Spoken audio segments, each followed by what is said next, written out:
Balik na tayo sa mga dapat nating tutukang issue, mga tol. Ang tanong ngayon, kailan kaya sisipain ng Senado ito pong si Senator Bato de la Rosa? Kasi yung kanya pong pagliban sa Senado, sa kanyang mandato, sa kanyang trabaho, willing po siyang gawin eh. No? Siya po ay nagtatago na kung tutuusin, hindi naman, kung pwede niyang gawin, hindi naman siya dapat magtago kung gusto niyang harapin ang kanyang mga kinakaharap na legal na problema. Pero minamarapat niyang magtago. Iba yung sitwasyon ng mga senador na nakakulong ngayon na si Rodante Marcoleta at Jinggoy Estrada. Hinaharap nila yung mga akusasyon laban sa kanila at sila po ay pinipresume na innocent until proven, syempre, guilty. Kaya nauunawaan ko yung punto na patuloy po silang sasahod kahit po sila'y nakakulong. Pero ito pong si Senator Jinggoy Estrada, maliwanag niyang sinabi na habang siya po ay nasa kulungan at nilalabanan yung kanyang kinakaharap na kaso, hindi daw po siya tatanggap ng sahod. Sana ganun lahat, ano? Ito kasing si Bato de la Rosa, ilang buwan na po itong nagtatago, mga tol. Simula po nung Oktubre 2025, hindi na po ito nagpakita, nag-show up lamang noong nagkudita sa Senado noong May 11, 2026.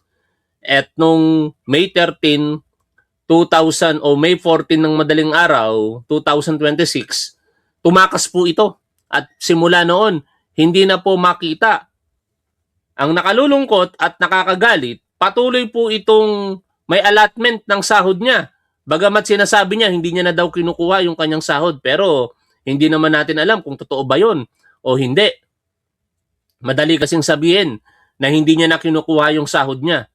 Sumasahod po ito ng 300,000 mahigit sa isang buwan.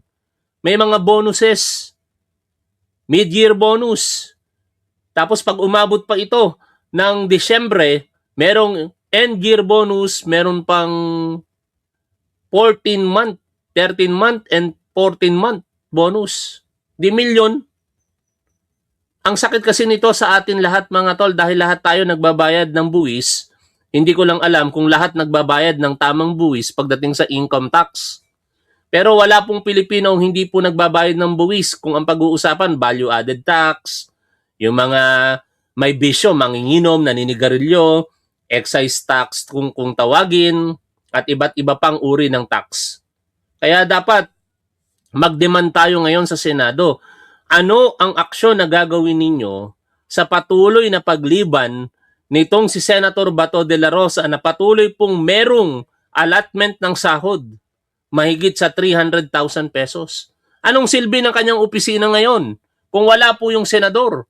Tapos nakikita ko pa doon sa ibang mga post, I do not know kung yun po ba ay 100% na makatotohanan, na yung kanyang chief of staff, yung kanyang mga staff, ang lalaki po ng mga sahod, mga kamag-anakan pa.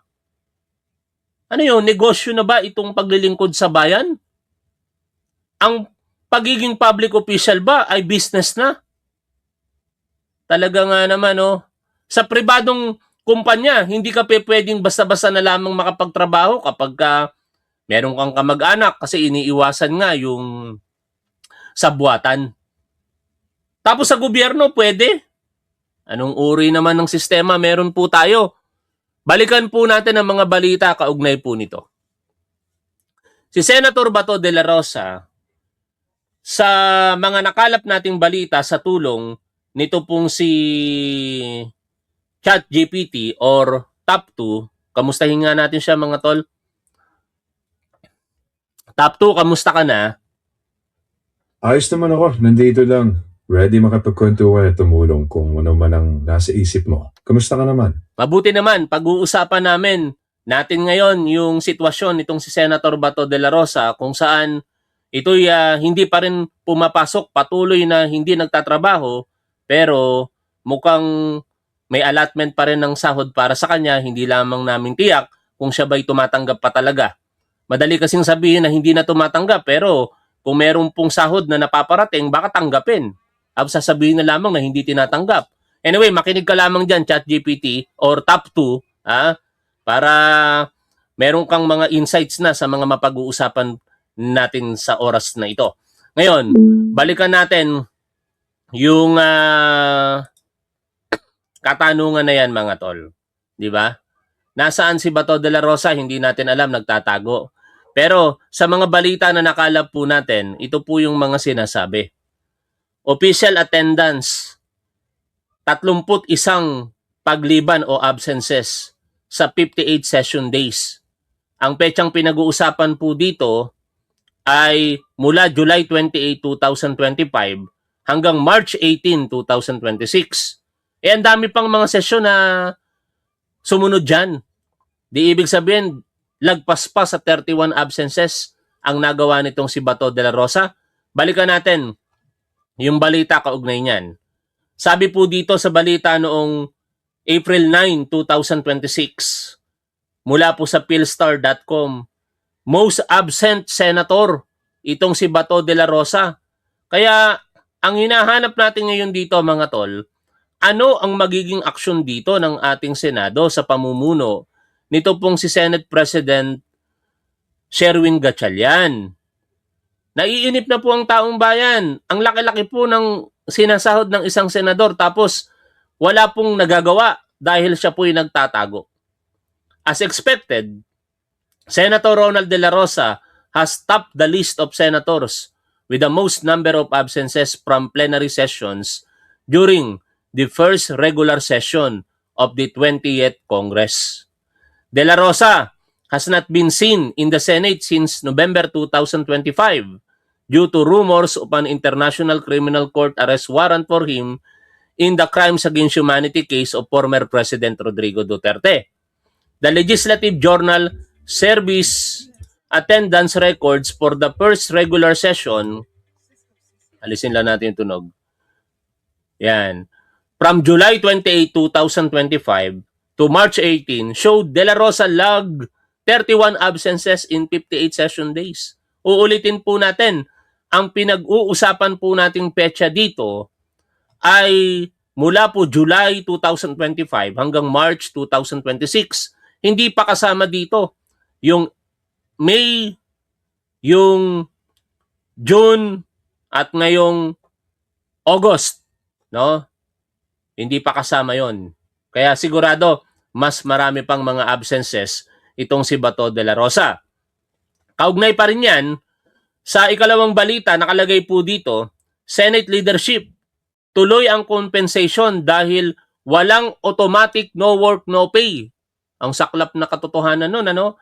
Biruin nyo, tayong mga pangkaraniwang Pilipino, kapag tayo'y namamasukan sa pribado at even sa gobyerno, no, may mga job order tayo na kapag ka hindi ka pumasok, wala ka ring sahod. Pero sa pribado, 100% no work, no pay. Tapos meron tayong isang senador na sumasahod ng 300,000 mahigit sa isang buwan, kahit absent, malamang sa malamang nakakasahod pa rin.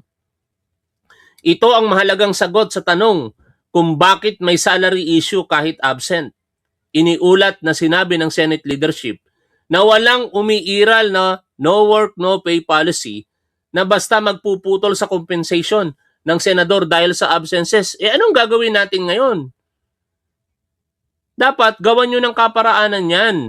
No? Hindi pwedeng porkit walang umiiral sa ngayon, mananatili na lamang na kahit absent itong si Bato de la Rosa, magpapatuloy siya sa pagtanggap ng kanyang sahod. Gawan nyo ng kaparaanan, naiinip na po ang taong bayan. 24 na senador, dapat nagtatrabaho kayo para sa Pilipino, para sa bansa at para sa bawat Pilipino.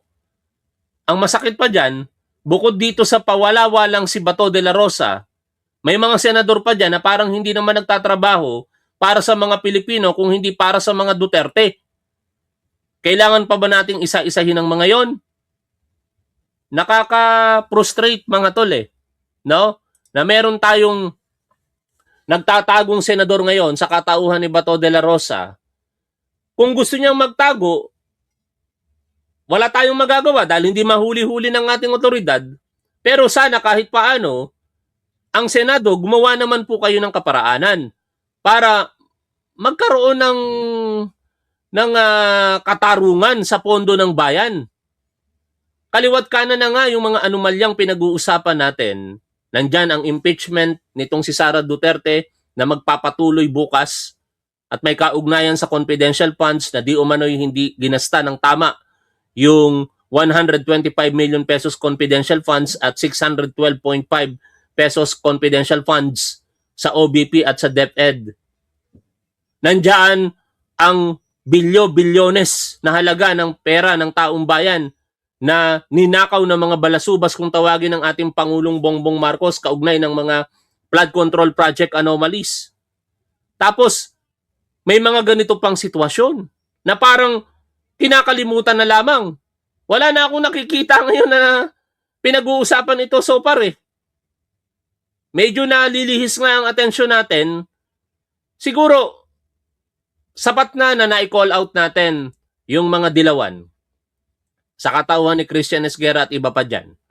Focus na tayo, balik na po tayo sa tunay nating layunin, ang labanan ng korupsyon. At ako'y naniniwala na kung hindi po mabibigyan ng resolusyon ang ganitong sitwasyon diyan sa Senado, paraan din ito para masabing merong korupsyon na nagaganap. Papayag ba tayo na patuloy tayong magsasahod sa isang senador? Tapos hindi naman nagtatrabaho para sa bayan? Manawagan kayo mga kapwa nyo senador dyan. Katulad ng ginagawa ninyo before. Ipanawagan nyo kay Bato de la Rosa kung sa ngayon wala kayong magawa, mag-ingay kayo. Napakahirap naman kasi mga tol, di ba? Nalong nalaman natin, kada araw 26 million ang ginagasta ng Senado sa operasyon nito. Bahagi noon yung pagpapasahod dito kay Bato de la Rosa. No? Ganon din naman sa Kongreso. Baka sabihin naman, sinisingle out natin itong Senado. Sa Kongreso, gawin ninyo ang nararapat na trabaho. Higit sa lahat, kung may mga dapat makasuhan dyan sa Kongreso, pagkakasuhan na.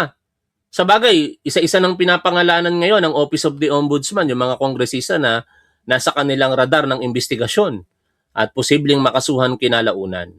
Ngayon, ang focus lang muna natin sa live stream na ito, itong si Bato de la Rosa. Ano ang magiging aksyon dito ng leadership ni Senate President Win Gatchalian? Marami kayong mga ginagawa ngayon na uunawaan namin yon. Budget season. Tapos sinabayan pa ng impeachment trial ni Sara Duterte. Pero kayang-kaya nyo mag-multitasking. Naniniwala ako doon na kayang-kaya nyo mag-multitasking. After all, ang dami-dami nyo mga staff na pwede pong pagkatiwalaan sa mga bagay-bagay na ginagawa ng isang senador.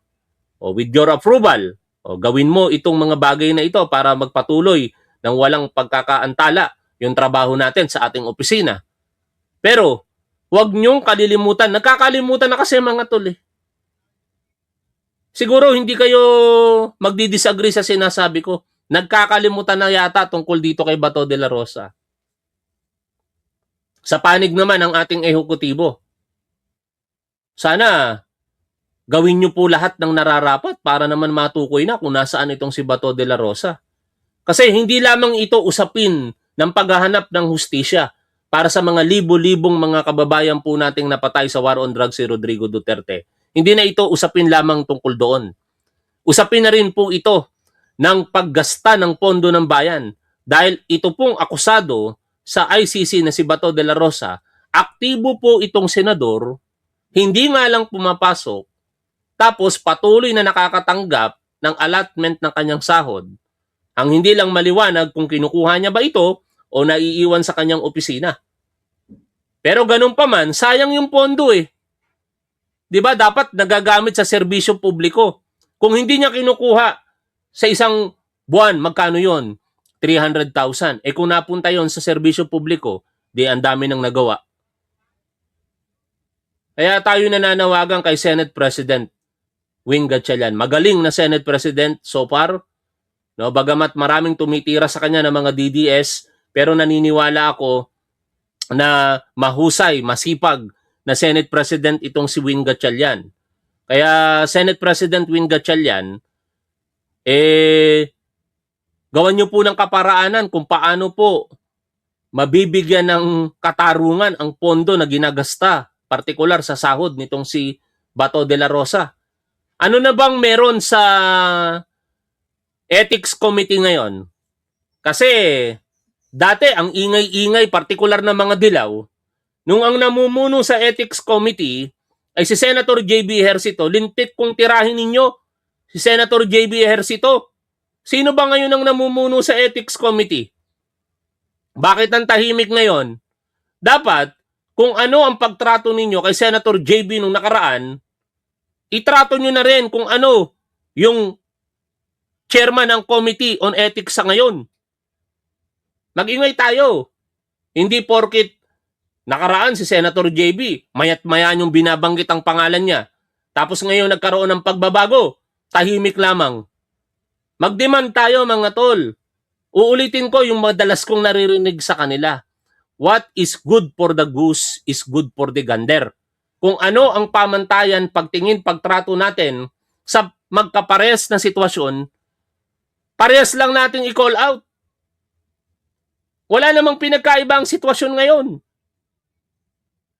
Ano pinagkaiba? Yung chairmanship lang na bago. Pero yung sitwasyon ng pagliban ni Bato de la Rosa nandyan pa rin.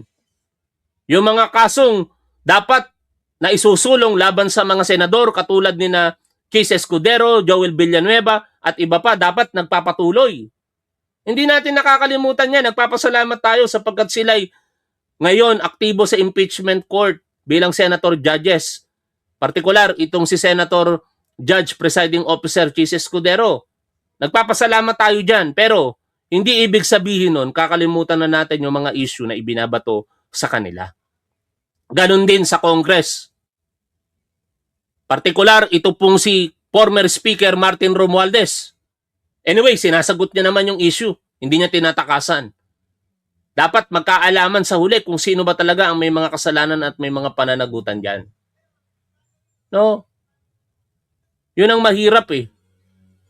Porkit ito yung hot topic ngayon, nagkakalimutan na dito. Ang mainstream media, ganun din.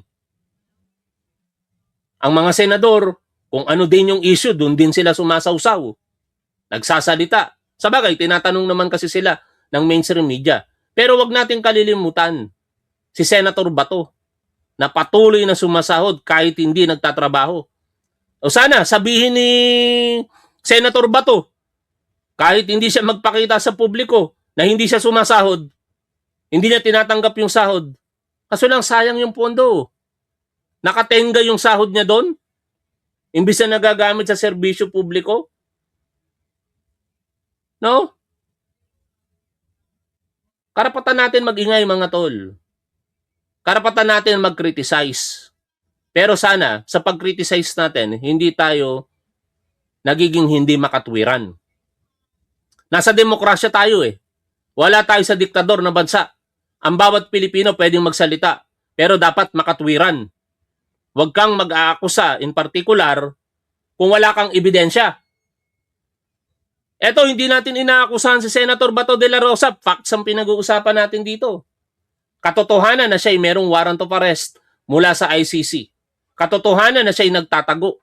Katotohanan na siya ay merong sinasahod. Ang hindi lang natin sigurado, inuulit ko, kung ito ba'y natatanggap niya monthly. Pero tiyak tayo na yung opisina niya at lahat ng mga nandoon patuloy na sumasahod. Ang tanong, nagagawa ba nila ng epektibo yung kanilang trabaho under the Office of Senator Bato de la Rosa kung wala yung mismong principal na kanilang pinagsisilbihan?